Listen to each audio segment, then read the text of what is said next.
भारत। तो आज हम चर्चा करेंगे अपने देश की करंट सिचुएशन पे। तो हम आज तक जो सुन रहे थे कि एक दिन युद्ध हो सकता है, आज वो इस समय वो चल रहा है। बहुत सारी कोशिशें भी की जा रही हैं, थोड़ा कुछ अनदर कंट्रीज़ के द्वारा लाइक यूएसए और यूरोप का भी इंटरवीन हो रहा है। बट आज की जो सिचुएशन है वो यही है कि बॉर्डर पे लगातार गोलीबारी, ड्रोन से हमला और गोले बारूद दागे जा रहे हैं। तो अभी तो हम ये जो फेस कर रहे हैं यही रियलिटी है, और बार बार न्यूक्लियर हमले की भी धमकी दी जा रही है। और हम जानते ही हैं न्यूक्लियर हमले का मतलब क्या होता है। न्यूक्लियर हमला मतलब कि जनरेशन्स वाइप्ड आउट हो जाती हैं। तो हम इसकी बात कर रहे हैं। तो जिस बात का डर था वो हो रहा है और वो रियल है। ऐसा नहीं है कि सिर्फ हवाई बातें हैं, अब तो वो रियलिटी सामने है। अब हमें लेट्स फेस इट। सो हम बात करेंगे यहाँ पे जो अभी करंट में सिचुएशन है हमारे देश में और हमें क्या करना चाहिए एज ए सिटीजन, वो हम अपनी रिस्पॉन्सिबिलिटी के बारे में यहाँ बात करेंगे। क्योंकि हम अभी सिर्फ ये एक तरफ से हो रहा है और हमारी बॉर्डर्स दो ऐसे होस्टाइल कंट्रीज से हैं, जैसे टू फ्रंट वॉर्स हमेशा always we are in between of fear of two front war. क्योंकि ऐसा है नहीं कि चाइना सपोर्ट नहीं कर रहा है, पाकिस्तान को पूरी तरह से सपोर्ट है चाइना का। उसके ड्रोन्स, उसके मिसाइलें, उसके एयर डिफेंस सिस्टम सब कुछ चाइना यूज़ कर रहा है। उसके बनाए हुए एयरक्राफ्ट्स सब कुछ चाइना, मीन्स चाइना एक तरह से इस युद्ध में है, बस वो फ्रंट पे नहीं है और वो कभी भी रियलिटी हो सकती है। इसके लिए हमें देश को मजबूत करना होगा, हमें एज ए सिटीजन मजबूत होना होगा और हमें एज ए सिटीजन एक होकर के रहना पड़ेगा। आज के डेट में एकता बहुत ज़रूरी है। पूरे समाज को एक साथ एकजुट होकर के खड़ा रहना है ताकि हमारी जो सेनाएं हैं वो डट करके सामना कर सकें, क्योंकि उनका बल हम ही हैं। उनकी ताकत, हमारी जो सोसाइटी है वही है हमारी सेनाओं की ताकत। उनका मनोबल हाई रहेगा, बस उनको मनोबल चाहिए। उसके बाद हमारी सेनाएं विश्व की सबसे शानदार सेना है, वर्ल्ड बेस्ट आर्मी है ऑलवेज। और ये मैं सिर्फ एज ए इंडियन सिटीजन होने की वजह से नहीं कह रहा हूँ, मैं हमेशा से, आप फायर पावर इंडेक्स में आप जाकर के देखेंगे, always we are on top 3 और top 4 always. USA, China, Russia, India, these are the top 4 countries. So उनमें से हमेशा एक रहते हैं। तो हम आज की डेट में हम अच्छी सिचुएशन में हैं, हमें सरकार को अच्छे से सपोर्ट करना है और एज ए सिटीजन हमारी क्या रिस्पॉन्सिबिलिटीज़ हैं हम इस चैनल पे अब रेगुलर बात करेंगे। ये एक आज ये रुकने वाला नहीं है, ये हमेशा इस पे बात होगी। और मैं कोशिश करूँगा कि इस पे एक्सपर्ट्स को भी बुलाया जाए। अभी मैं जो भी सिनेरियोज़ हैं, जो भी टॉपिक्स हैं, हम यहाँ पे डिस्कस करेंगे और मैं चाहूँगा कि आप इसमें कमेंट करें ताकि हम टू वे कम्युनिकेशन कर सकें। आप अपनी भी बात चाहें तो रख सकते हैं कमेंट में, आप अपनी बात रखें और मैं चाहता हूँ कि आप अपनी बात रखें ताकि पूरा देश जो भी देखे इस वीडियो को वो हमारे विचार समझ सके कि हम चाह क्या रहे हैं और हमसे जुड़ सके। तो चलिए स्टार्ट करते हैं राइजिंग भारत। यहाँ से राइजिंग भारत में क्या क्या सबसे ज़्यादा इंपॉर्टेंट है, इकोनॉमिक राइज, सबसे ज़्यादा इकोनॉमिक मसल पावर जरूरी है, क्योंकि इससे ही सब कुछ हमारा डिपेंडेंट है, इस पे ही सब कुछ डिपेंडेंट है। चाहे वो मिलिट्री हो, चाहे वो हमारी इंटरनल सिक्योरिटी हो, कोई भी चीज़ हो, वो डायरेक्टली और indirectly related to economic rise. Economic rise is must. हम अभी समझिए तो मिडिल क्लास इकोनॉमी है, हम अभी विकसित नहीं हुए हैं। और मैं और इस कंटेंट को शुद्ध हिंदी में रखना चाहूँगा और अगर आपकी डिमांड होगी तो मैं टोटली इंग्लिश में भी रख सकता हूँ, टोटली इंग्लिश में भी कुछ कंटेंट ला सकते हैं। I have no issue with that. Okay, so we can go ahead with that also, but right now this is the need of the time कि हम इसको शुद्ध हिंदी में समझें ताकि एक एक सिटीजन हमारे देश का, एक एक सिटीजन जो हमारे देश का है वो इस बात को आत्मसात कर सके। तो चलिए स्टार्ट करते हैं। Economic rise. Economic rise means क्या, शुद्ध हिंदी में समझे तो पैसा। पैसा ही सब कुछ है। पैसे से ही मिलिट्री माइट आती है, पैसे से ही इंटरनल सिक्योरिटी मजबूत होती है, पैसे से ही हमारी फूड क्राइसिस सॉल्व होगी, पैसे से ही हमारी वुमेन एम्पावरमेंट हो सकेगी। हम वुमेन एम्पावरमेंट पे अलग से बात करेंगे क्योंकि ये बहुत क्रूशल है, इस पे कोई बात नहीं कर रहा। और दूसरा टॉपिक है सबसे बड़ा, इन्वायरमेंटल चेंज। इन्वायरमेंटल चेंज ये एक इतना बड़ा टॉपिक होने वाला है जो कि पूरी हिस्ट्रीज को बदल के रख देगा जो इस समय चल रहा है। उस पर भी हम डिस्कस करेंगे अभी इस वीडियो में, लेकिन एक और मैं और वीडियोस लेके आऊँगा इन्वायरमेंटल चेंज पे और वुमेन एम्पावरमेंट पे, जो कि सबसे आज के डेट में इससे ज़्यादा इम्पोर्टेंट कुछ भी नहीं है। हमारे देश के लिए ही नहीं, पूरे विश्व के लिए इससे ज़्यादा इम्पोर्टेंट कुछ भी नहीं है। तो अभी हम बात करते हैं economic rise. Economic rise means पैसा। पैसा, और पैसा एक देश में कहाँ से आता है? पैसा जब वो देश, देखिए, एक तो हमारी जो इकोनॉमी, इंडियन इकोनॉमी, ये कंजम्पशन बेस्ड इकोनॉमी है। हम एक्सपोर्ट ज़्यादा नहीं करते हैं, और हम ज़्यादा से ज़्यादा चीज़ें खुद कंज्यूम करते हैं, और इम्पोर्ट हमारा ज़्यादा है। इसीलिए आपको बार बार डिफिसिट आपको सुनाई देता होगा, बहुत सारा, इतना सारा डिफिसिट हो गया चाइना के साथ, यूएसए के साथ हम डिफिसिट में नहीं है, वहाँ सरप्लस में रहते हैं हमेशा। लेकिन एक डिफिसिट बना हुआ है रेगुलर। चाइना के साथ बहुत बड़ा डिफिसिट है, आप जा करके डेटा देखें, आप समझें। उसको भी मैं एक दिन डिस्कस करूंगा, एक वीडियो बना करके चाइना के बारे में। मैं पूरे चाइना, यूरोप, यूएसए, इन कंट्रीज़ के पे भी वीडियो बनाऊंगा, और इसमें समझाऊंगा आपको कि किस तरह से हम, मतलब किस तरह से हमको कहाँ पे काम करने की ज़रूरत है, और क्या अभी करंट सिचुएशन चल रहा है, सिंपल हिंदी में समझाऊंगा मैं। तो यहाँ पे समझते हैं इकोनॉमिक राइज। तो इसमें सबसे बड़ा रोल है हमारे आत्मनिर्भर भारत का। आत्मनिर्भर भारत ही इसकी रीढ़ और बैकबोन बनने वाली है, क्योंकि हम जितना ज़्यादा चीज़ों को मैन्युफैक्चर करेंगे, मैन्युफैक्चरिंग में आपको पता है हम अभी बहुत पीछे हैं। हम सर्विस सेक्टर में तो बहुत ज़्यादा आगे निकल गए, बट मैन्युफैक्चरिंग जो कि जो प्राइमरी इकोनॉमी, फिर सेकेंडरी और टर्शियरी होता है, उसमें प्राइमरी में तो बहुत पहले से ही चलता आ रहा है भारत, कृषि बेस्ड, और उसके बाद सेकेंडरी में आता है मैन्युफैक्चरिंग, जो कि हम मिस कर गए, और आज भी मिस कर रहे हैं कहीं ना कहीं बहुत बड़ी मात्रा में। तो आत्मनिर्भर भारत, हमें खुद के प्रोडक्ट्स बनाने हैं, हमें खुद के ही प्रोडक्ट कंज्यूम करने हैं, कोशिश करनी है। अभी करंट में तो मैं समझता हूँ वो सिचुएशन नहीं है, बट हमें शुरुआत करनी होगी। इसीलिए ये चैनल चालू किया गया है कि कम से कम हम कहीं न कहीं दिमाग में ये बातें ला पाएं, तो ही 1% लोगों में भी सुधार होगा। अगर 1% लोगों ने भी सुधार कर दिया तो कंपाउंडिंग बेस में लाखों गुना हो जाता है। वो एक समय आएगा, आज हमने ये शुरुआत की है, कल को हम वो भी कर सकते हैं। तो आत्मनिर्भर भारत जो कि भारत सरकार का एक इनिशिएटिव है, ये बहुत पहले से ही हो जाना चाहिए था। चलिए कोई बात नहीं, दे रहा है बट दुरुस्त है। हमें इसकी बहुत ज़्यादा ज़रूरत है। हमें सबसे ज़्यादा अपने प्रोडक्ट्स बनाने की ज़रूरत है, उन्हीं को कंज्यूम करने की ज़रूरत है। क्योंकि आप समझिए, एक जब विदेशी कंपनी का हम प्रोडक्ट यूज़ करते हैं तो वो पैसा सिर्फ टैक्स वो यहाँ पे करती है, और पूरा का पूरा प्रॉफिट, $1 मिलियन प्रॉफिट वो यहाँ से ले जाते हैं अपनी कंट्री, और यहाँ पे कुछ भी नहीं देते वो। और वही अगर हमारी इंडियन कंपनीज के लिए अगर हम यहाँ से प्रोडक्ट खरीदें, तो अगर वो उनका प्रॉफिट भी यहीं होता है, उनको वो टैक्स भी हम ही को पे करते हैं, जिससे कि पूरे देश में विकास होता है।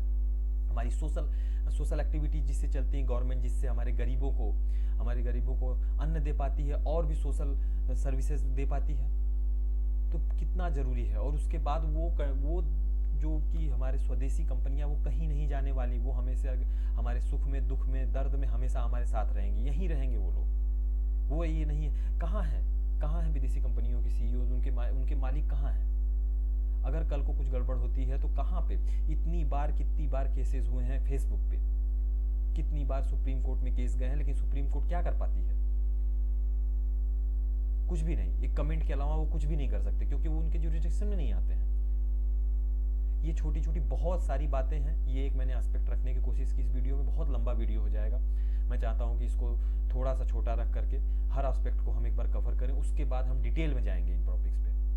रेगुलर वीडियोस बना करके टॉपिक्स पे डिटेल में जाएंगे, कमेंट के थ्रू एक दूसरे से डिस्कशन करेंगे, और भी गहराई में जाएंगे उन टॉपिक्स पे, और जो भी आप लोगों की डिमांड होगी उस हिसाब से मैं वीडियोस बना करके उसको समझाने की कोशिश करूँगा। तो वो प्रॉफिट, वो टैक्स दोनों यहीं पे करते हैं, वो हमारे देश में डेवलपमेंट करते हैं, वो और भी सोशल वेलफेयर स्कीम्स चला करके और भी ज़्यादा वो करने की कोशिश करते हैं, क्योंकि वो हमारे देश के ही सिटीजन हैं, वो इसी मिट्टी के लाल हैं।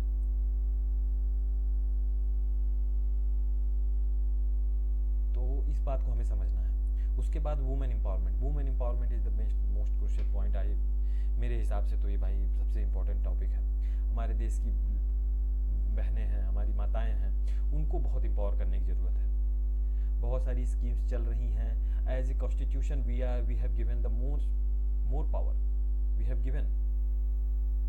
given them, but on reality basis मुझे कहना पड़ेगा कि हमने बहुत ज़्यादा अचीव नहीं किया वुमेन एम्पावरमेंट। हमारी बहनी माताएं आज भी उनके हाथ सशक्त नहीं है। बहुत सारी हमारी बहनें माताएं हैं जो कि अभी तक पढ़ाई नहीं अच्छे से कर पा रही हैं, तो उनके पास वो स्किल्स नहीं है जिससे कि वो अपने लाइफ में सेल्फ डिपेंडेंट हो पाएँ। बात ये नहीं होती है कि हमने उनको पढ़ाया या लिखाया या जो भी चीज़ें, सेल्फ डिपेंडेंसी बहुत ज़रूरी है। क्या उनके अंदर वो ताकत है कि अगर किसी का हाथ ना हो तो वो खुद से अपने हाथों के दम पे जीत सकें, खुद से। और सबसे बड़ा हमें उनके मन को मजबूत करना है। शरीर से मजबूत हो हमारी बहनें, दिमाग से मजबूत हो, वो अपने कर्म में मजबूत हो। हमें इस तरफ अपने कदम को बढ़ाना है और इसके लिए हर एक इंसान को उसके लिए आगे आना पड़ेगा। इस पे मैं बहुत डिटेल में डिस्कस करने वाला हूँ, आप बने रहें। तो क्योंकि वीडियो बहुत लंबा हो जाएगा, मैं बहुत ये लंबी चार्ट है जिसको लेकर के मैं आया हूँ, क्योंकि मैं जो सिचुएशन देख रहा था उस हिसाब से मुझे रहा नहीं गया। मुझे लगा कि नहीं, बिल्कुल बोलना चाहिए। उसके बाद आत्मनिर्भर मेक इन इंडिया, जैसा कि आत्मनिर्भर भारत में ही वो इंक्लूडेड है। मेक इन इंडिया, भारत में ही चीज़ों को हम बनाएं। ज़्यादातर जो चीज़ें हम कंज्यूम करते हैं वो हम अपने ही देश का कंज्यूम करें, एक्सपोर्ट करें। एक्सपोर्ट करने से रेवेन्यू हमें आता है। उसके बाद फार्मिंग में हमें बहुत सारी चेंजेस करने की ज़रूरत है हमारे किसानों के लिए। आज भी वो सिचुएशन नहीं है किसानों की जो कि होनी चाहिए। आज भी हमारे यहाँ किसान बहुत ज़्यादा गरीबी से कर रहे हैं, जो कि अन्न उपजाता है लेकिन उसको पता ही नहीं है कि उसको करना क्या है। उसका सिर्फ एक भीड़ चाल में चले जा रहे हैं कि हम ये गेहूँ चावल ही उगा रहे हैं और टेक्निकल फार्मिंग नहीं कर रहे हैं। वो उनको ना कोई उस पर कोई नॉलेज भी नहीं है, कोई अवेयरनेस भी नहीं है। सबसे मेन चीज़ अवेयरनेस भी नहीं है उनके पास कि किस तरह से वो अपने लाइफ में और अपनी जो भी फार्मिंग एक्टिविटीज़ हैं उनको किस तरह से मोनेटाइज किया जाए बेटर वे में। तो इस पे भी ध्यान देने की ज़रूरत है, क्योंकि फार्मिंग इज़ द बैकबोन। यही बैकबोन है हमारी। अभी मैंने प्राइमरी, सेकेंडरी और टर्शियरी की बात की, उसमें से प्राइमरी सेक्टर है ये, जो कि बैकबोन में आता है। अगर आज अन्न ना उगे तो इतनी बड़ी जनसंख्या है हमारी, उसके लिए फूड क्राइसिस हो जाएगी। आज के डेट में हम दान में देते हैं। जब गरीब देशों में क्राइसिस आती है, जब वहाँ पे किसी तरह की आपदा होती है तो हम दान में देते हैं। वो किसका है? वो हमारे किसानों की ही मेहनत है, किसानों की ही मेहनत से होता है। इतनी बड़ी जनसंख्या को मुफ्त में अनाज मिल रहा है। मुफ्त में अनाज भी तो कहाँ से आ रहा है? वो हमारे देश में किसानों की ही मेहनत से आ रहा है। हम इतनी शांति, इतनी बड़ी पॉपुलेशन को पाल रहे हैं। इतनी बड़ी पॉपुलेशन होने के बावजूद शांति से यहाँ पे हर इंसान का मैं नहीं कह सकता हूँ कि पेट भर रहा है, उस पर भी काम करने की जरूरत है। लेकिन एक बेसिक जो कि भूखमरी वाली स्थिति थी जब हम आजाद हुए थे, उससे निकल करके हम आज बाहर आ गए हैं। आज हम बहुत अच्छी कंडीशन में हैं उससे। तो इसमें कहीं ना कहीं हमारे किसानों का खून और पसीना भी लगा है। We will talk about that also. Manufacturing और सर्विस सेक्टर, जैसा कि मैंने बोला, सेकेंडरी और टर्शियरी सेक्टर आ गया फार्मिंग के बाद। फार्मिंग मैंने अलग से क्यों रखा? क्योंकि इसमें बहुत ज़्यादा प्रॉब्लम्स हैं, इसको बहुत ज़्यादा डिस्कस करने की हमें ज़रूरत है और हम करेंगे भी। और मैन्युफैक्चरिंग के बारे में भी भारत में बहुत कोशिश हो रही है कि मैन्युफैक्चरिंग को बढ़ावा दिया जाए। हम खुद के प्रोडक्ट्स मैन्युफैक्चर करें, खुद कंज्यूम करें, एक्सपोर्ट करें, ताकि हमारा GDP ग्रोथ हो, हमें रेवेन्यू इनकम काफ़ी अच्छे से वो हो। और सर्विस सेक्टर तो उसमें तो हमारी महारत है। सर्विस सेक्टर में हमें कहने की ज़रूरत नहीं है। हमारा IT सेक्टर है जो कि वर्ल्ड बेस्ट है। हमारे सर्विस सेक्टर में भी IT में हमारा कोई सानी नहीं है पूरे विश्व में। We are the best. उसके बाद इकोनॉमिक राइज, FDI क्या होता है? फॉरेन तो FDI is also the very important thing. FDI में ये फॉरेन इन्वेस्टमेंट्स होते हैं। सिंपल भाषा में हम समझें तो क्या होता है कि जब कोई अनदर कंट्री की कोई कंपनी या वहाँ की गवर्नमेंट के भी कुछ फंड्स होते हैं, तो अगर बेसिकली आप समझिए किसी अन्य भारत से अलावा बाहर से जब पैसा इस देश में होता है, निवेशित किया जाता है, तो उसमें उसको FDI बोलते हैं। और ये काफ़ी क्रूशल रोल प्ले करते हैं डेवलपमेंट के लिए, क्योंकि पैसे की ज़रूरत होती है। एक डेवलपिंग कंट्री को डेवलप करने के लिए बहुत पैसे की ज़रूरत होती है। और FDI कब आता है? जब उस देश में शांति हो, जब उनको लगे कि हाँ, इस देश में निवेश करने पे हमें उसका कई गुना इन्वेस्टमेंट का बेनिफिट होगा, जब शांति हो, जब वहाँ पे प्रॉस्पेरिटी आ रही हो, जब वहाँ फ्यूचर अच्छा दिखे इन्वेस्टर को, तो फिर एफडीआई आती है। उसके लिए सबसे ज़्यादा ज़रूरी है कि हमारा देश डेवलप करता रहे, हमारे देश में शांति बनी रहे, हमारे देश में सोसाइटी जो है वो सोसाइटी बहुत शांति से और बहुत मीन्स सोसाइटी में बहुत शांति की जरूरत होती है। As a society we have to be united. उसके बाद इन्फ्लेशन है। इन्फ्लेशन बेसिकली आपको पता ही होगा, महंगाई इसको बोलते हैं। महंगाई दर बहुत ज़्यादा नहीं हो, इसको भी कंट्रोल करके ही रखना पड़ेगा, ये गवर्नमेंट का काम होता है। इसमें भी आरबीआई और गवर्नमेंट ऑर्गेनाइजेशन इस पे काम करती हैं। अगर इन्फ्लेशन बहुत ज़्यादा बढ़ने पे अफ्रीकी कंट्रीज जाकर के देखिए उनका क्या हाल हुआ है। सिर्फ इन्फ्लेशन ने ही उनको ख़त्म कर दिया। बहुत सारी अफ्रीकी कंट्रीज हैं जो कि कोलैप्स कर गई सिर्फ इन्फ्लेशन की वजह से। तो ये भी एक क्रूशल है, इस पे भी हम एक दिन डिस्कस करेंगे। ये भी एक ये जितने भी टॉपिक्स दिख रहे हैं ये अलग अलग डिफरेंट मीन्स बहुत वास्ट सिलेबस है इनका, इन पे हम डिस्कस करेंगे। आज मैं सिर्फ अवेयर करने के लिए, आज मैं सिर्फ बताने के लिए क्या क्या समस्याएं हैं कि एक बार उस पर हम एक बार मैं कन्वे कर दूं, उसके बाद इस पर डिस्कशन रेगुलर वे में हम करते रहेंगे। मैं चाहता हूं कि आप कमेंट करें, मैं चाहता हूं कि आप बताएं मुझे कि आप क्या चाहते हैं। मैं अपने नॉलेज, अपने विजडम से उसको एक्सप्लेन करने की कोशिश करेंगे और पूरे भारत में उस बात को लेके जाने की कोशिश करेंगे।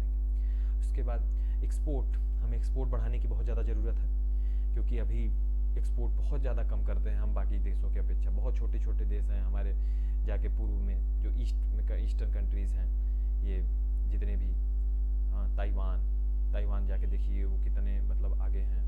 उसके बाद ये सिंगापुर एक बहुत छोटा सा देश है, बहुत ज़्यादा छोटा सा देश है, और उसकी इकोनॉमी जाकर के देखिए, उन्होंने काम किया है, बहुत ज़्यादा मेहनत की है उन्होंने। उनकी हिस्ट्री पे अगर आप कमेंट करेंगे तो मैं एक दिन बहुत इंटरेस्टिंग हिस्ट्री है सिंगापुर की, उस पर भी बात कर सकते हैं।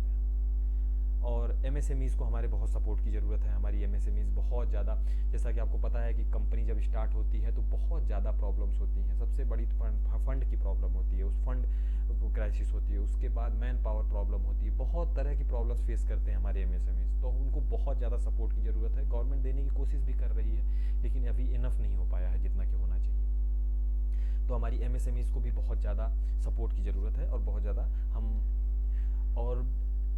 और ज़्यादा लोगों के आने की भी ज़रूरत है। और ज़्यादा लोग आएँ, नई कंपनीज स्टार्टअप्स करें, और खुद रिसर्च की बहुत ज़्यादा ज़रूरत है। जिस तरह से यूएस में होता है, यूएस की स्टार्टअप्स आप जाके देखिए, टेक्निकल बेस्ड स्टार्टअप्स होती हैं, वो क्रिएट करते हैं। हमारे यहाँ क्रिएशन अभी कम है। जैसे कि हमारे यहाँ स्टार्टअप्स बहुत आ रही हैं, पैसा हमारे यहाँ बहुत ज़्यादा है, क्योंकि एक छोटा सा भी स्टार्टअप होगा, अगर उसने कुछ थोड़ा बहुत तोड़ मड़ोड़ करके, जैसे कि आजकल बहुत सारी example, let's take the example of quick commerce कंपनियाँ कुछ आई हुई हैं, वो मल्टी बिलियन डॉलर कंपनीज हो चुकी हैं। वो बहुत ज़्यादा पैसा कमा रही हैं, बट उसमें कुछ, हाँ, उन्होंने कुछ प्रोसेसेस बना लिए हैं, लेकिन उसमें कुछ उन्होंने क्रिएट नहीं किया, कोई प्रोडक्ट क्रिएट नहीं किया। अभी तक हम प्रोडक्ट क्रिएशन बेस्ड एमएसएमईज नहीं क्रिएट कर पा रहे हैं, ये प्रॉब्लम है। उसमें भी बहुत सारी हैं एमएसएमईज पे भी हम एक दिन बहुत वास्ट डिस्कशन करेंगे, इस पे भी मैं बात करूँगा। तो अब चलते हैं इकोनॉमिक्स। अब देखते हैं सेकेंड टॉपिक जो कि बहुत इंपॉर्टेंट है, हेल्थ। एक कंट्री की हेल्थ, वहाँ के सिटीजन कितने हेल्दी हैं, ये बहुत ज़्यादा इंपॉर्टेंट टॉपिक है। अगर हमारे सिटीजन्स, हमारे लोग, वहाँ की पॉपुलेशन अगर से हेल्दी होती है तो वहाँ की ग्रोथ बहुत तेज होती है। Healthy people equal to healthy growth. तो बहुत ज़्यादा ज़रूरी है कि हेल्दी हमारे यहाँ के सिटीजन्स जहाँ हेल्दी हों, वो हेल्दी लाइफस्टाइल अपनाएं, और हेल्थ में बहुत ज़्यादा हमें काम करने की अभी भी ज़रूरत है। तो इसमें बहुत सारी चीज़ें, हमें इंफ्रास्ट्रक्चर डेवलपमेंट की ज़रूरत है हेल्थ के लिए, कि अच्छे हमारे और ज़्यादा हॉस्पिटल्स, वहाँ के हॉस्पिटल्स में अच्छी मशीनरीज हों। उसके बाद डेटा ड्रिवन ट्रीटमेंट किया जाए। डेटा ड्रिवन ट्रीटमेंट की आज की डेट में एआई आ चुका है, आर्टिफिशियल इंटेलिजेंस है, वो IoT आ चुका है, उसके बाद डेटा प्रोसेसिंग आ चुका है। डेटा प्रोसेसिंग करके हमें चाहिए, हम डेटा निकाल सकते हैं किसी एरिया में, फॉर एग्जांपल किसी एरिया में किसी एक पर्टिकुलर डिजीज़ के लोग बहुत ज़्यादा आते आ रहे हैं।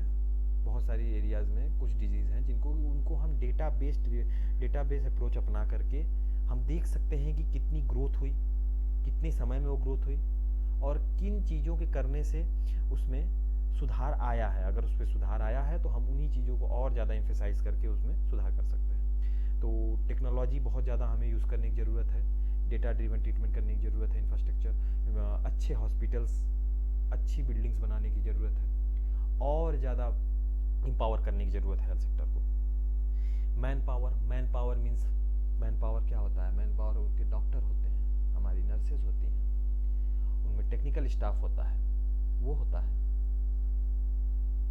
उसके बाद उसमें टेक्निकल स्टाफ में बहुत तरह के आते हैं। टेक्निकल स्टाफ मीन्स डॉक्टर, आप समझ गए होंगे, नर्सेज हमारी बहनें हैं, उनके बारे में आपको पता ही है। टेक्निकल स्टाफ मतलब एग्जांपल जैसे कि लैब टेक्नीशियन होता है, एक्सरे टेक्नीशियन होता है,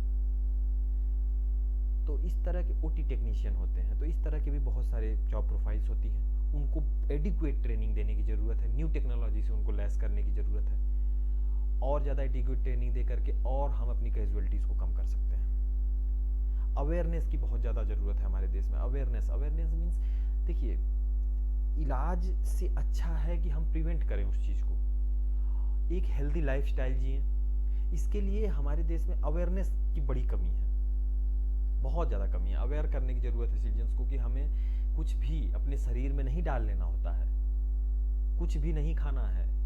हमारे शरीर में जो हेल्दी है सिर्फ उसको चाहिए। ये एक शरीर, ये एक ऐसी मीन्स, ये एक इतना कॉम्प्लेक्स मशीनरी है कि आज तक भी इंसान इतने ज़्यादा डेवलपमेंट के बावजूद इसको समझ नहीं पाया है। ये भगवान की दी हुई इतनी बड़ी, मतलब इतना बड़ा गिफ्ट है ये भगवान का दिया हुआ, और इसमें हम कुछ भी डालते रहते हैं, कुछ भी खाते रहते हैं, किसी भी तरह से रहते हैं, एक्सरसाइज नहीं करते हैं, योगा नहीं करते हैं। हमारा योगा, बताइए, इतना बड़ा, मतलब विश्व को दिया गया, इतना बड़ा देन है हमारे विश्व को, हमने योगा दिया है। योग हमारा इतना बड़ा गिफ्ट है पूरे वर्ल्ड में, पूरा वर्ल्ड इसको अडॉप्ट करते जा रहा है। यूरोप में, अमेरिका में लोग मीन्स अब वहां पे योगा ट्रेनर्स होने लगे हैं। योग को इतनी तेजी से वो लोग एक्सेप्ट कर रहे हैं, और हमारे यहाँ तो हर एक सिटीजन को सुबह उठने के बाद सबसे पहले योग करना चाहिए, एक्सरसाइज करनी चाहिए, वेट लिफ्टिंग करनी चाहिए, जिम जाना चाहिए। नहीं, कुछ नहीं, कुछ भी खा रहे हैं, खा के पड़े हुए हैं। अरे भैया जागो, जागोगे तभी मजबूत शरीर से रहोगे, तो ही जाकर के लड़ पाओगे बॉर्डर पे भी। आज देखो क्या सिचुएशन आ चुकी है, हो सकता है कि कल को न्यूक्लियर वॉर हो जाए, फिर क्या करेंगे?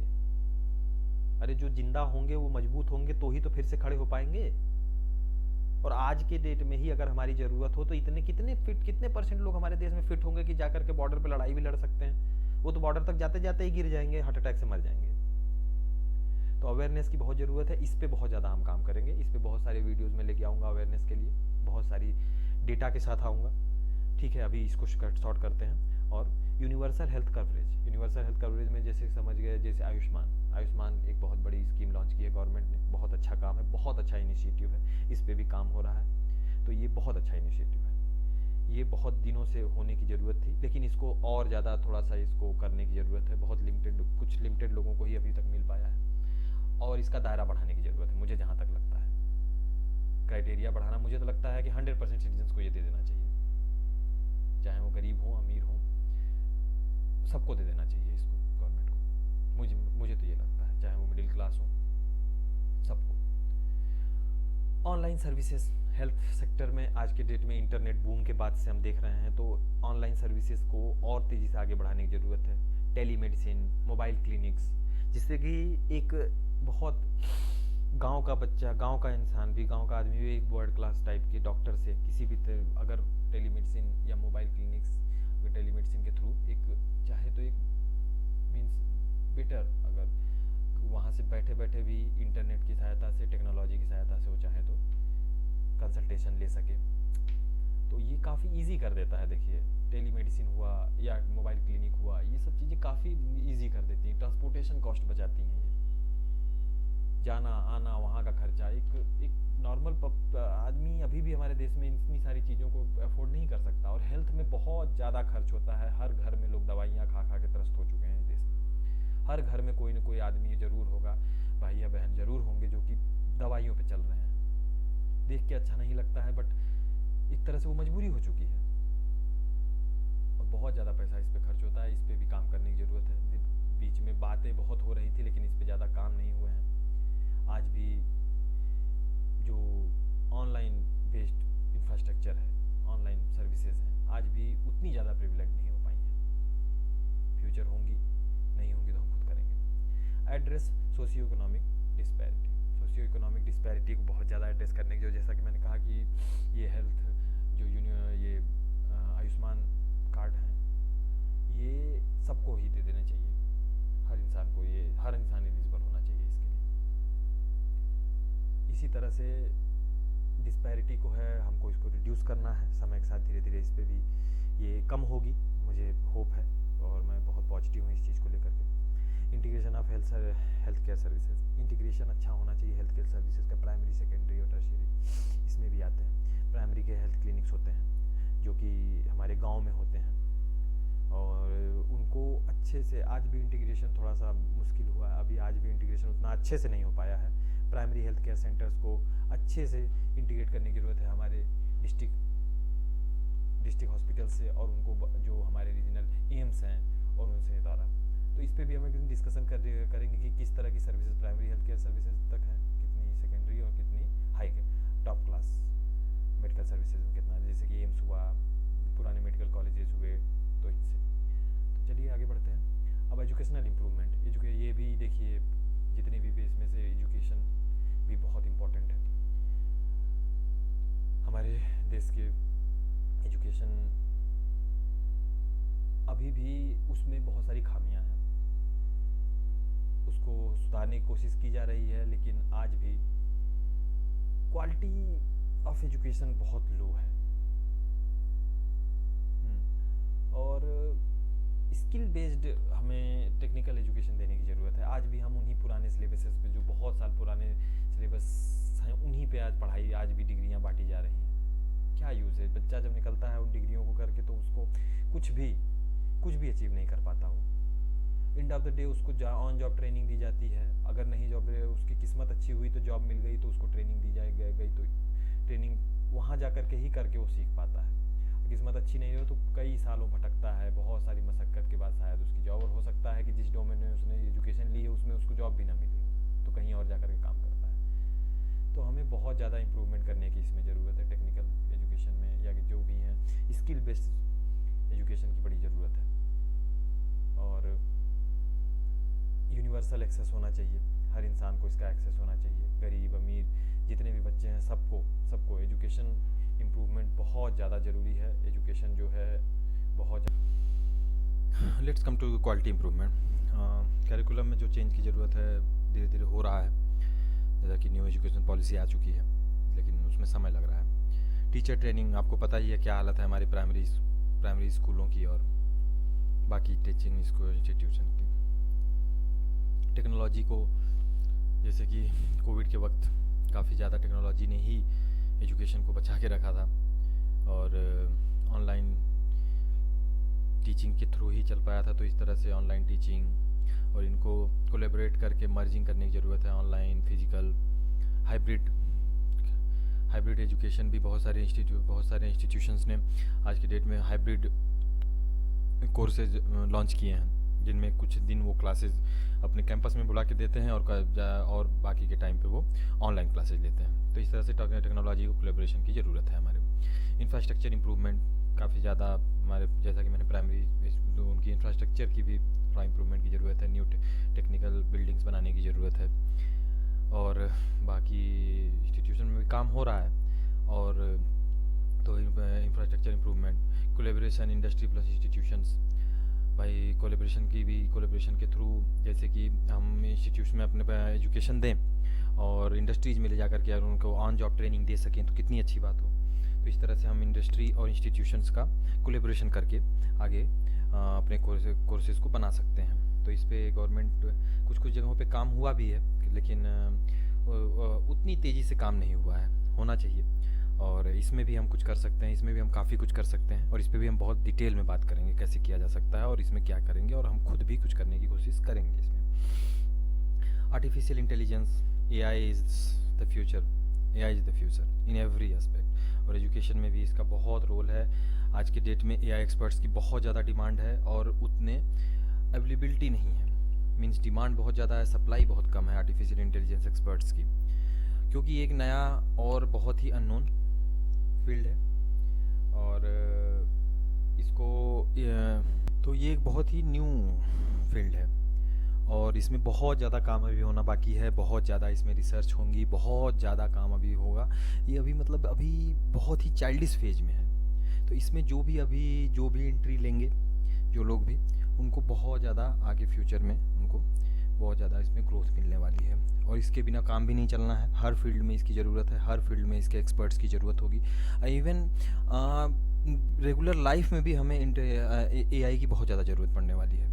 तो एक कॉमन सिटीजन जिसको कि मीन्स इस फील्ड में कैरियर नहीं बनाना है या फिर नॉर्मली सिर्फ यूज़ के लिए, तो उसको भी आना चाहिए।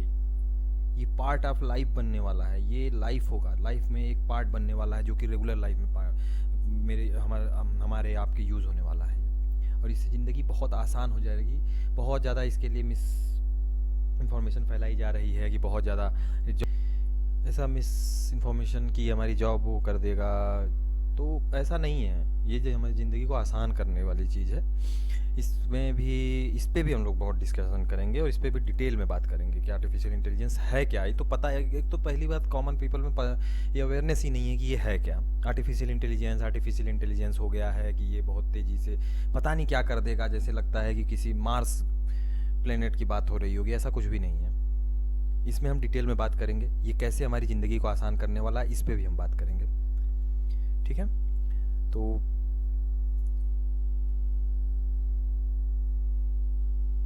अब आते हैं डिफेंस माइट पे। इसके बारे में मुझे अभी बताने की ज़रूरत है नहीं, बहुत ज़्यादा न्यूज़ में और यहाँ वहाँ हर जगह यही चल रहा है, क्योंकि हम अभी पाकिस्तान के साथ एक वॉर में हैं। और इसके लिए क्या हमने सबसे पहले टॉपिक पे क्या बात की थी? हमने सबसे पहला टॉपिक क्या था हमारा? Economic rise. डिफेंस राइज के लिए, डिफेंस माइट के लिए सबसे ज़्यादा ज़रूरी हमारा इकोनॉमिक राइज है,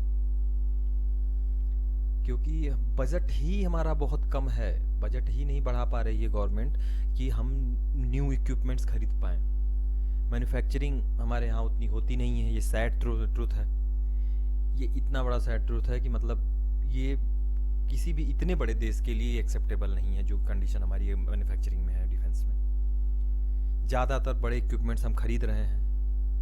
आप रफ़ाएल देखिए, ये वो S-35 की बात चल रही रहती है, उसके बाद S-400 देखिए, ये सारे के सारे फॉरेन प्रोडक्ट्स हैं दूसरी कंट्रीज़ के। और हमारी मैन्युफैक्चरिंग की ये दुर्दशा है। मैन्युफैक्चरिंग की दुर्दशा क्या कहें, देखिए रियलिटी में जाने पे बहुत बाकी चीज़ें होती हैं। हमारे ही यहाँ के लोग जा कर के बाहर दूसरी कंट्रीज़ में वही डिफेंस इक्विपमेंट्स अच्छा रिसर्च कर रहे हैं, अच्छा काम कर रहे हैं। यहाँ पे वो सपोर्ट नहीं मिलता है हमें, और आपको भी पता है ब्यूरोक्रेसी की हालत हमारे देश की।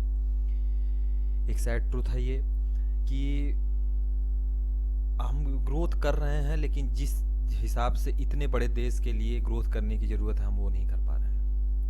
हमारे पास पूरी 100% कैपेबिलिटी होनी चाहिए थी अब तक कि हम हर चीज़ फाइटर जेट से लेकर के छोटा सा उसका पिन भी बनाने की मैन्युफैक्चरिंग खुद करते, लेकिन अभी आज के डेट में उसका मुझे नहीं लगता 10% भी हो रहा है।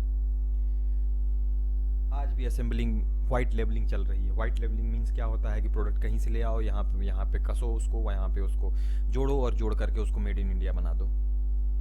अरे उसकी टेक्नोलॉजी कहाँ है हमारे पास? अरे वो जो इक्विपमेंट बन के आया वो कहाँ हम बना पा रहे हैं? वो तो हम बस असेंबलिंग कर रहे हैं, वाइट लेबलिंग कर रहे हैं, made in India, made in India. ये इतना फ्रस्ट्रेटिंग है दोस्तों, मतलब इसमें ये बहुत ज़्यादा फ्रस्ट्रेटिंग है। आपको भी सुन के लग रहा होगा, तो ये बहुत फ्रस्ट्रेटिंग है। मुझे भी लगा, आपको भी लगता ही होगा, क्योंकि इतनी ज़्यादा इस पर बात नहीं होती है।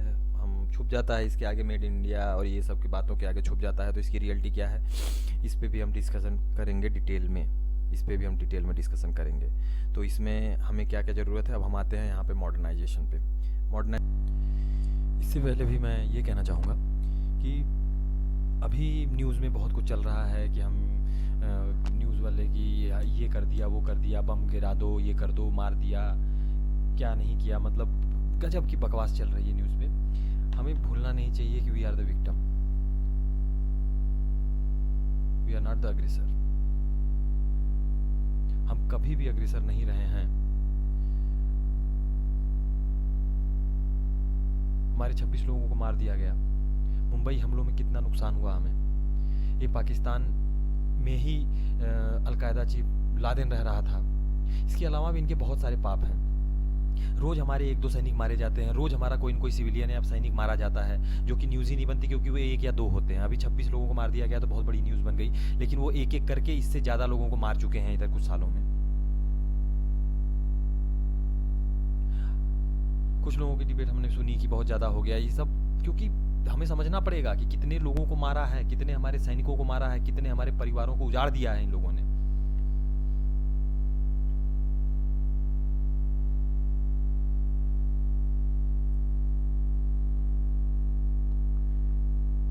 और इस सब का जवाब है विकास, ओनली डेवलपमेंट। हमारी कंट्री का, हमारे लोगों का डेवलपमेंट ही सबका जवाब है। एक समय के बाद ऐसा इतना विकसित होना पड़ेगा, हमें इतना विकसित होना पड़ेगा कि यहाँ के ये देश खुद आकर के हमारे वहाँ के लोगों को पकड़े और उनको सजा देंगे। अमेरिका क्या करता है? अमेरिका क्या किसी जगह जाकर के किसी को मारता है? अमेरिका, फ्रांस, यूरोप ये क्या करते हैं? इनके खिलाफ कोई आवाज़ ही नहीं उठाता। नहीं तो इनके पाप क्या छुपे हुए हैं? कॉलोनाइजेशन की जो हिस्ट्री है वो क्या छुपी हुई है? आज भी ये जो कर रहे हैं क्या छुपा हुआ है? सब कुछ खुल करके करते हैं, खुल करके ही हिपोक्रेसी चलती है इनकी, लेकिन किसी की हैसियत नहीं होती कि इनके सामने खड़े होकर के बोल दे, क्योंकि इनके पास इकोनॉमिक पावर है। हम इस तरह से अपने देश को भी किसी तरह से फुल फ्लेज युद्ध में नहीं झोंक सकते। हाँ, ये जरूरी था जो किया गया, लेकिन बहुत हम अभी ट्रांजिशन फेज में हैं। हमें समझना पड़ेगा हम ट्रांजिशन फेज में हैं। एक बार वो थ्रेशोल्ड हमने तोड़ दिया, एक बार हमने थ्रेशोल्ड तोड़ दिया ऊंचाइयों का, उसके बाद हमें जरूरत ही नहीं रहेगी ये सब चीजें करने की। अभी हमारे लोग हमारी प्रायोरिटी है। ठीक है, अब चलते हैं। इसमें मॉडर्नाइजेशन की बहुत ज़रूरत है हमारे, जैसे कि वेपन्स मैन्युफैक्चरिंग, एआई को बहुत ज़्यादा यूज़ करने की जरूरत है, क्योंकि एआई चाइना, अमेरिका, यूरोप ये विकसित जो देश हैं वो अपनी मिलिट्री में बहुत ज़्यादा एआई का यूज़ कर रहे हैं। हमें भी इसको तेज़ी से आगे बढ़ने की जरूरत है, जो कि हो नहीं रहा है। ड्रोन्स अभी हम देख ही रहे हैं कितना ज़्यादा ड्रोन्स। फ्यूचर ड्रोन फाइट का है। Future is not the these fighter jets are not the future, drones are the future. I am telling you, you will see, drones are the future. Quantum computing की बहुत ज़्यादा ज़रूरत है हमें use करने की। रोबोटिक्स, इस पर बहुत ज़्यादा रिसर्च की ज़रूरत, जो कि हम नहीं कर रहे हैं ना। चाइना बहुत आगे है, वे अहेड है वो हमसे, और हमारा असली दुश्मन चाइना है, पाकिस्तान नहीं है। ट्रेनिंग की बहुत ज़रूरत है, जॉइंट ट्रेनिंग, जो कि अभी इतने सालों बाद के प्रयास से 2018-19 में जो हमारा जो हमारे CDS बनाए गए, अब जाकर के जॉइंट कोलैबोरेशन हो रहा है, तो देखिए उसका असर कितना अच्छा हो रहा है। हमने कैसे धूल चटा दी पाकिस्तान को। जॉइंट ट्रेनिंग की ज़रूरत है, और ज़्यादा अच्छे वेपन्स की ज़रूरत है। उसमें हमें ट्रेंड सोल्जर्स चाहिए, ट्रेंड ऑफिसर्स चाहिए। Cyber and space defence, cyber attacks का कितना बड़ा खतरा रहता है। हमेशा देखेंगे आप, साइबर सिर्फ और सिर्फ साइबर अटैक्स के द्वारा ही एक छोटी सी चीज़ करने से, सिर्फ साइबर अटैक के द्वारा ही एक देश को ध्वस्त किया जा सकता है। आज के डेट में ये स्थिति हो चुकी है, सिर्फ साइबर अटैक के द्वारा वहाँ की पूरी व्यवस्था को चरमराया जा सकता है। स्पेस डिफेंस में हमें काम करने की, जिसमें हम कर भी रहे हैं, शक्ति, जिसके द्वारा हमने सैटेलाइट्स को भी मतलब ध्वस्त किया है।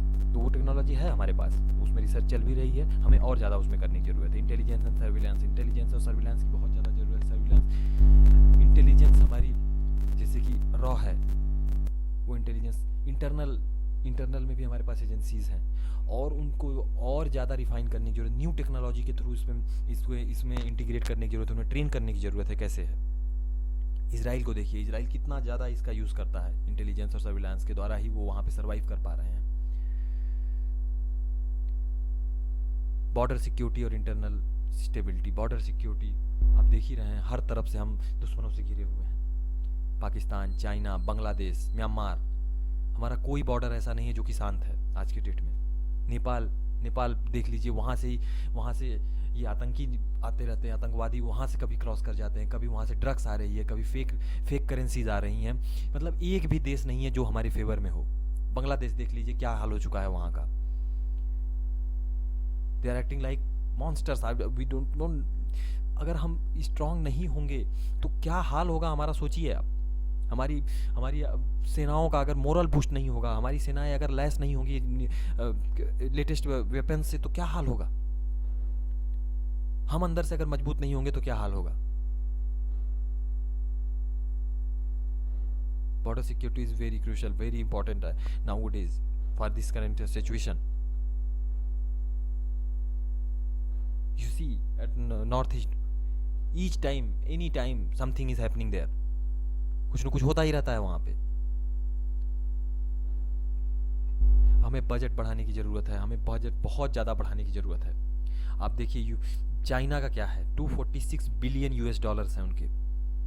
यूएसए का 895 बिलियन यूएस डॉलर्स है उनका बजट। हमें बजट में बहुत ज़्यादा इंक्रीमेंट करने की ज़रूरत है, जो कि सिर्फ और सिर्फ इकोनॉमिक माइट से ही आएगा। सिर्फ और सिर्फ इकोनॉमिक माइट से होने वाला है और कोई रास्ता नहीं है। हम इकोनॉमिकली प्रोग्रेस करेंगे तो ही हमारे बजट में, मिलिट्री बजट में बढ़ोतरी की जा सकेगी, क्योंकि हमारे पास लिमिटेड रिसोर्सेज हैं।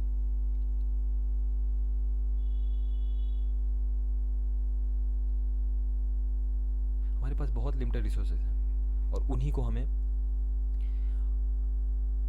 फुल्ली यूटिलाइज करना होता है, और जिसके लिए हमें काम करना पड़ेगा, जिसके लिए हमें बहुत ज़्यादा मेहनत करनी पड़ेगी। और हमारा 86 बिलियन डॉलर्स है। बहुत ज़्यादा हमें मेहनत करने की ज़रूरत है। बहुत ज़्यादा हमारे सिटीजन्स जितना काम करेंगे, हमारी सरकारों के पास जितना पैसा आएगा, हम जितना एक्सपोर्ट करेंगे, हम जितना मैन्युफैक्चरिंग करेंगे, हम जितना खुद न्यू टेक्नोलॉजीज़ को डेवलप करेंगे, सब कुछ सिटीजन्स पे निर्भर करता है दोस्तों। इंटरनेशनल कोऑपरेशन की हमें बहुत ज़्यादा ज़रूरत है। मैरीटाइम, नेवल, स्पेस, सब जगह हमें इंटरनेशनल कोऑपरेशन की ज़रूरत है। हमें अच्छे दोस्त चाहिए, क्योंकि देख लीजिए हमारा कोई दोस्त नहीं है आज की डेट में। कौन हमारे साथ खड़ा है? पाकिस्तान के साथ चीन खड़ा है। हर सिचुएशन में हमारे साथ कौन खड़ा है? सिर्फ बयानबाजी। यूएस बयानबाजी कर रहा है, चाइना सपोर्ट कर रहा है पाकिस्तान को, यूरोप वहाँ से अपने गेम्स खेल रहा है IMF और इसके थ्रू। हमारे साथ कौन खड़ा है? हमारे साथ कोई खड़ा है विदाउट कंडीशंस? कोई नहीं, कोई नहीं। तो हमें इंटरनेशनल कोऑपरेशन भी बढ़ाने की ज़रूरत है, सीरियस डिस्कशन करने की ज़रूरत है। Logistics, supply chain and strategic reserves. Logistic, supply chain, ये अलग टॉपिक हो सकता है, इस पर हम घंटों बात कर सकते हैं। मैं एक छोटा सा ग्लिम्स आपको दे देता हूँ कि क्या होता है logistic, supply chain, strategic reserves क्या होते हैं। लॉजिस्टिक्स क्या होता है? जो हमारे पास टैंक हैं, बंदूकें हैं, जो भी हमारे बड़े बड़े हथियार हैं, उनके पार्ट्स होते हैं, वो बहुत ज़्यादा टेक्निकली एक बहुत ज़्यादा, वो मतलब ऐसा नहीं है कि कहीं भी बना लिए जा सकते हैं या कोई भी बना देगा और कभी भी बनाए जा सकते हैं। उनके स्ट्रेटेजिक रिजर्व्स होते हैं, जब कभी भी उनकी ज़रूरत हो तो वो टाइम पे उपलब्ध होना चाहिए। नहीं होने पे वो उतनी बड़ी मशीन खड़ी की खड़ी रह जाएगी, वो काम ही नहीं करेगी। और अगर हमारे पास ये रिसोर्सेज नहीं है, सप्लाई चेन अच्छा नहीं है, लॉजिस्टिक नहीं है, स्ट्रेटेजिक रिजर्व हमारे पास नहीं है, तो अगर हमारा तो कोई इंडिजिनस सामान है नहीं, हमने वो कैपेबिलिटी तो डेवलप की नहीं समय के साथ। सारी की सारी चीज़ तो हमने इंपोर्ट कर रखी है। अगर उस देश ने उस दिन हाथ खड़े कर दिए तो हम क्या करेंगे? हमारे सैनिक क्या हाथों से लड़ेंगे इस टेक्नोलॉजी की वर्ल्ड में? इनकी बहुत ज़्यादा ज़रूरत होती है। स्ट्रेटेजिक रिजर्व्स होते हैं, उनकी इक्विपमेंट्स होते हैं, वो बहुत ज़्यादा इंपॉर्टेंट होते हैं। बहुत सफिशिएंट रिजर्व्स होने चाहिए। क्लाइमेट इन्वायरमेंटल सिक्योरिटी बहुत ज़्यादा ज़रूरी है। आज की डेट में climate is the biggest threat, ये सबसे बड़ा थ्रेट है। हम इस पे बात कर ही नहीं रहा कोई इस देश में, कहीं पूरे विश्व में कोई बात नहीं कर रहा, बल्कि इसको तो और डिमिनाइज किया जा रहा है कि कुछ हो ही नहीं रहा है। आज के डेट में देख लीजिए कितनी गर्मी पड़ रही है, सारे ग्लेशियर्स हमारे पिघलते चले जा रहे हैं, डे बाई डे ग्लेशियर्स हमारे पिघलते चले जा रहे हैं, सारे ग्लेशियर्स हमारे पिघलते जा रहे हैं डे बाई डे। कहीं सूखा हो रहा है, जहाँ बारिश नहीं होती थी वहाँ बारिश हो रही है, कहीं बाढ़ आ रही है। इनको कैसे टेकल करेंगे? ये तो मतलब इंसान के हाथ से ही बाहर हैं ये जब चीज़ें हो रही हैं, ये सब चीज़ें जो हो रही हैं। तो मेन थ्रेट तो क्लाइमेट चेंज है, ये इतना बड़ा थ्रेट है कि मतलब इसको अलग से हम इस पे टॉपिक पे बात करेंगे। Climate change, women empowerment, health development, ये कुछ टॉपिक्स हैं जिन पे हम डिटेल में हमेशा बात करेंगे। रेगुलरली हम इस पे बात करेंगे। आप कमेंट करिए, और आप कुछ जोड़ना चाहते हैं तो आप जोड़िए, हम उस पर भी डिस्कशन करेंगे।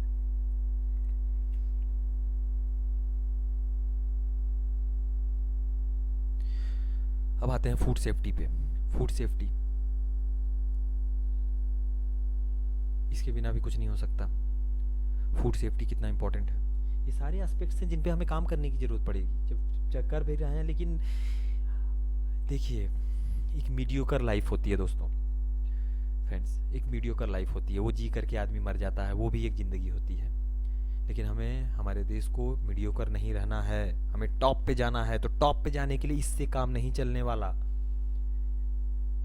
हमें एग्रीकल्चर में बहुत ज़्यादा टेक्नोलॉजीज, न्यू ट्रेंड फार्मर्स की, न्यू यूथ की ज़रूरत है।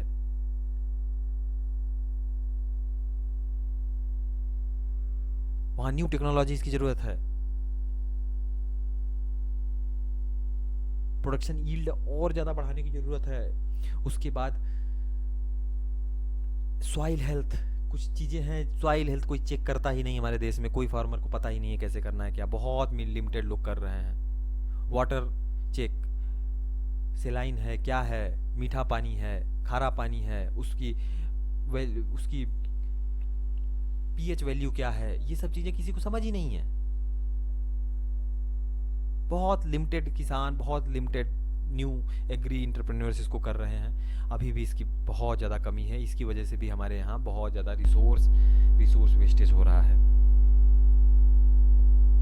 इधर भी ध्यान देने की ज़रूरत है, और ये हमें ही करना पड़ेगा। सरकार हर जगह नहीं आ सकती, सरकार हर जगह नहीं कर सकती। आप देखिए हमारे तरफ से भी बहुत ज़्यादा मतलब दबाव रहता है सरकार के ऊपर, सरकार करे ये। आप जाके देखिए विकसित देशों में क्या वहाँ की सरकारें कुछ कर रही हैं? कुछ नहीं सरकार करे। सिर्फ सरकार का काम है सिर्फ और सिर्फ लॉ एंड ऑर्डर मेंटेन करके रखना, शांति बना के रखना, अपनी डिप्लोमेसी मेंटेन करके रखना, अपने लोगों को प्लेटफॉर्म देना, बस। बाकी काम वहाँ के लोग, वहाँ की प्राइवेट संस्थाएं ही करती हैं, और बहुत अच्छे से कर रही हैं। सबसे बड़ा एग्जाम्पल यूएसए है।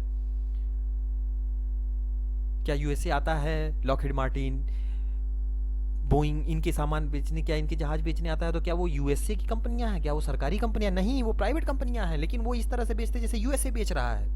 वो इस तरह से, उनका मतलब कितनी अच्छे प्लेटफॉर्म उनको देते हैं, उनकी बातें वहाँ की राष्ट्रपति आके करता है, और हमें शर्म नहीं आती है। हम यहाँ पे अपने ही व्यापारियों, अपने ही बड़े बिजनेसमैनों को दिन भर गाली देते रहते हैं। हमारे पॉलिटिशियंस उनको दिन भर गाली देते रहते हैं।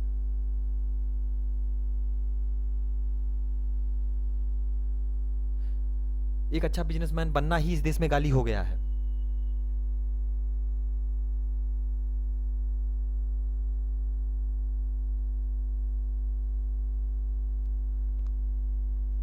Climate resilience, agriculture and environmental impact. Climate resilience, agriculture, environment impact, आपको मैं समझा ही दिया। क्लाइमेट रिजिलियंस क्या है, एग्रीकल्चर, उसमें एग्रीकल्चर पे क्या उसका इम्पैक्ट है। हमारे यहाँ पे पूरी की पूरी खेती, हम जैसा कि मैंने कहा कि आज भी एंशिएंट टाइम से ही चली आ रही है। जिस तरह से क्लाइमेट पे हम डिपेंडेंट हैं पूरी तरह से। बारिश के मौसम में बारिश चाहिए होती है, प्रॉपर बारिश नहीं हो रही है। अब इन्वायरमेंट चेंज हो रहा है, क्लाइमेट चेंज हो रहा है, उस वजह से हवाओं के रूप बदल रहे हैं, समुद्र गर्म हो रहा है, समुद्र का ओशियन वाटर गर्म हो रहा है ज़्यादा, धूप तेजी से पड़ रही है। तो हमारे जो इंटरनल वाटर रिसोर्सेज हैं वो जल्दी सूख रहे हैं। बारिश जहाँ होती थी वहाँ नहीं हो रही है, जहाँ नहीं होती थी वहाँ होने लगी है। ये सब समस्याएं हैं। सप्लाई चेन मैंने अभी डिटेल में बात की। Water management is the biggest threat. क्या देखिए आप, क्या हालत है हमारी नदियों की, हमारी नदियों का हालत देखिए आप, क्या हालत हो चुकी है नदियों की हमारे। सीवेज वाटर बहा बहा करके वो सीवेज ही हो गई, नदी तो बची ही नहीं है उसमें। ट्रीटमेंट प्लांट्स कहाँ हैं? मतलब 2-4 ट्रीटमेंट प्लांट बनाने से क्या वो वाटर ट्रीट हो जा रहा है? बाकी उनके बीच का जो पानी जा रहा है वो कहाँ से जा रहा है? अरे नदियां ही नहीं होंगी तो हम कहाँ से होंगे? पानी ही नहीं होगा तो हम क्या करेंगे? हम कैसे जिएंगे?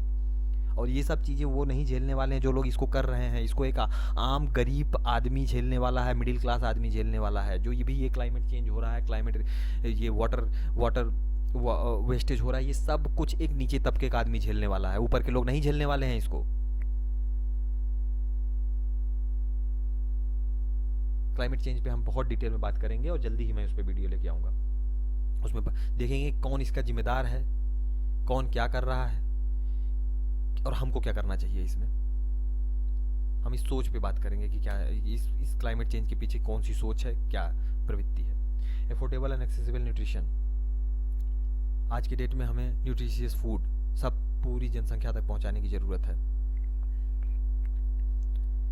क्योंकि हमारे यहाँ एबंडेंस ऑफ फूड हो चुका है, लेकिन क्वालिटी ऑफ फूड की आज भी कमी है, अवेयरनेस भी नहीं है और थोड़ा गरीब तबके तक उसकी पहुंच भी नहीं है। और मेन प्रॉब्लम हमारे यहाँ पे अवेयरनेस की है, जिसको हम और आप मिलकर के करेंगे। टेक्नोलॉजिकल एडॉप्शन की बहुत ज़रूरत है, सप्लाई चेन में, फार्मिंग में, फूड सेफ्टी में, वेस्टेज ना हो उनका ज़्यादा। आफ्टर क्रॉप मैनेजमेंट में बहुत ज़्यादा ज़रूरत है उसकी, स्टोरेज में बहुत ज़्यादा ज़रूरत है उसकी, डेटा की हमें बहुत ज़्यादा ज़रूरत है। Conflict situation management, conflict situation में क्या अभी कॉन्फ्लिक्ट सिचुएशन ही चल रही है देश में। हमारे पास एबंडेंट फूड होना चाहिए, सप्लाई होनी चाहिए, क्योंकि कोई मदद करने नहीं आने वाला। आपने देखा रवैया पूरे विश्व का, अभी ही ये चेक था, वाटर सरफेस चेक था ये। हमें हमारी आंखें खुल जानी चाहिए इसी के बाद से कि हमारे साथ कोई खड़ा नहीं है, कोई नहीं चाहता हमारा विकास, कोई नहीं चाहता कि हम भारत आगे बढ़े। सबके अपने इंटरेस्ट हैं, सब चाहते हैं कि भारत झुक के रहे, जिस तरह से झुक करके हमेशा से रहा है उसी तरह से झुक के रहे, ताकि उनका अपर हैंड हमेशा रहे, ताकि उनकी कंपनियां आकर के यहाँ पे हमको लूट सकें, ताकि उनके हथियार हमारा देश खरीदे, हम खुद सेल्फ डिपेंडेंट ना हो। आप देखिए क्या रवैया रहा पूरे विश्व का। हमारे 26-27 लोग मार दिए जाते हैं जिनका कोई दोष नहीं था, जिन्होंने कुछ भी नहीं किया था, और उसके बाद से भी क्या कि सब लोग लेक्चर देने में, पूरे हर देश लेक्चर देने में लगा हुआ था भारत को। जो लेक्चर नहीं दे रहे थे वो उनकी मदद कर रहे थे। Self dependency is the only की। डिजास्टर मैनेजमेंट, ये एक बहुत बड़ा टॉपिक है, इस पे बात करेंगे हम बहुत डिटेल में। मैंने बोला कि क्लाइमेट चेंज पे मैं वीडियो ले आऊँगा और रेगुलर आते रहेंगे। क्लाइमेट चेंज बहुत सीरियस मैटर है, इस पे हम वीडियो लेके आएंगे, इस पे बात हम रेगुलर करते रहेंगे। इसका अवेयरनेस बहुत ज़्यादा ज़रूरी है पूरे देश को फैलाना, क्योंकि मेन थ्रेट यही है। जिस दिन धरती माँ सजा देगी, उसको कोई इंसान रोक नहीं पाएगा। जिस दिन नेचर ने ठान लिया कि अब शोषण नहीं करवाना उसको, उस दिन किसी भी इंसान की किसी भी तरह की पावर नहीं है कि उसको रोक ले। एक छोटा सा फ्लड आता है, हम उसको मैनेज नहीं कर पाते हैं। एक छोटा सा अर्थक्वेक आता है, वो हमसे मैनेज नहीं होता। जब यही चीजें विकराल रूप में होगी तो हम क्या मैनेज कर पाएंगे। तो माँ है, माँ की इज्जत करना सीखना होगा हमें। हर जगह से माइनिंग हो रही है, कहीं पे वाटर पानी गंदा किया जा रहा है, कहीं से हवा गंदी हो रही है।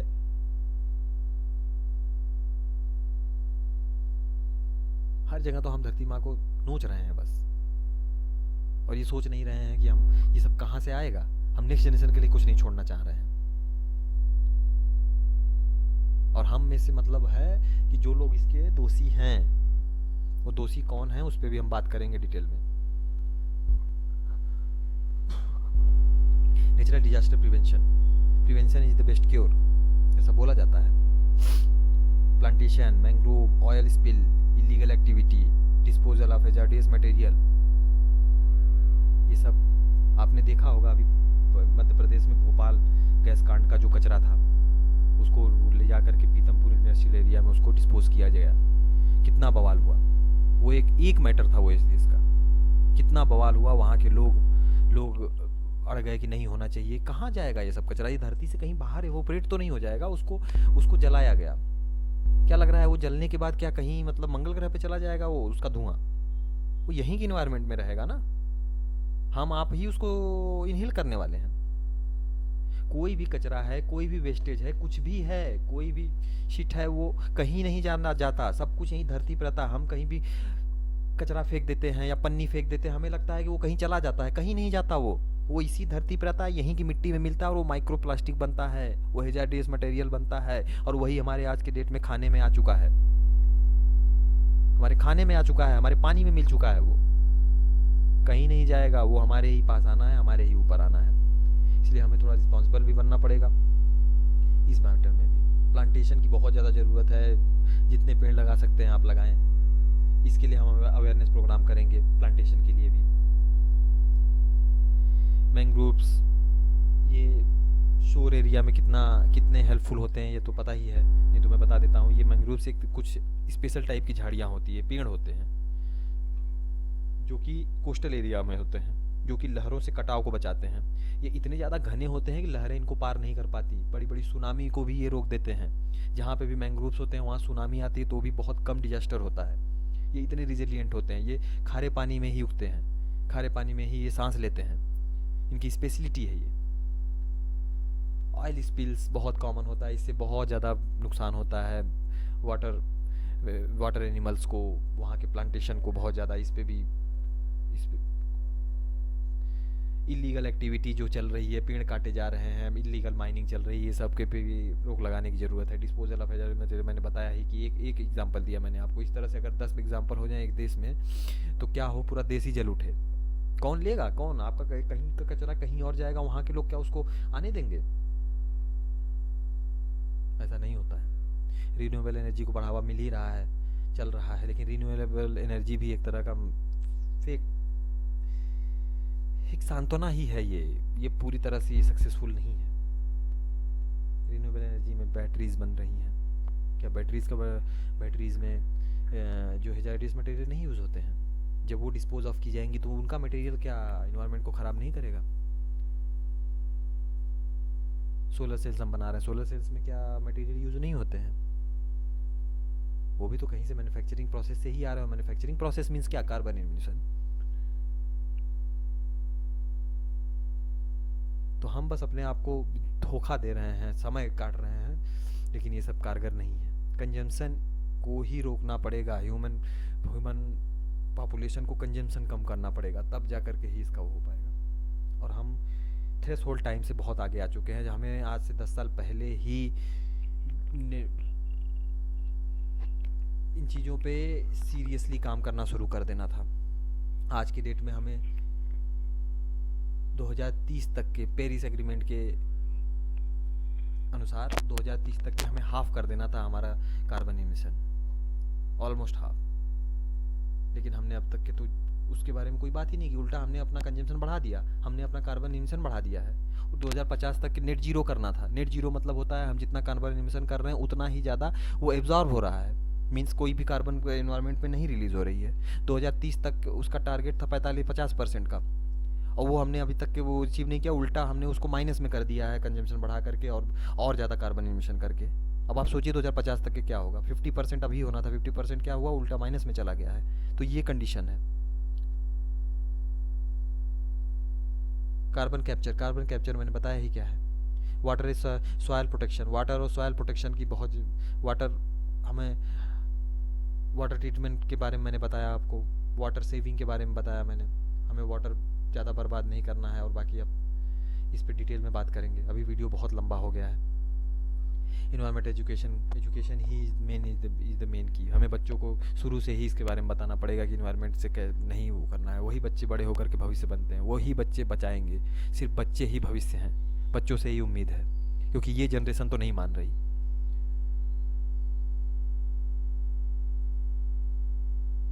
तो दोस्तों वीडियो बहुत लंबा हो गया है। ये था एक, समझिए सारे एक ग्लिम्स था कि हम क्या बात कर रहे हैं, हम क्या समझने की कोशिश करेंगे इस चैनल पे। एक ग्लिम्स था, हम आगे सारे इन टॉपिक्स पे डिटेल में बात करेंगे और समझने की कोशिश करेंगे। इतनी देर तक के बने रहने के लिए बहुत बहुत धन्यवाद। जय हिंद, भारत माता की जय।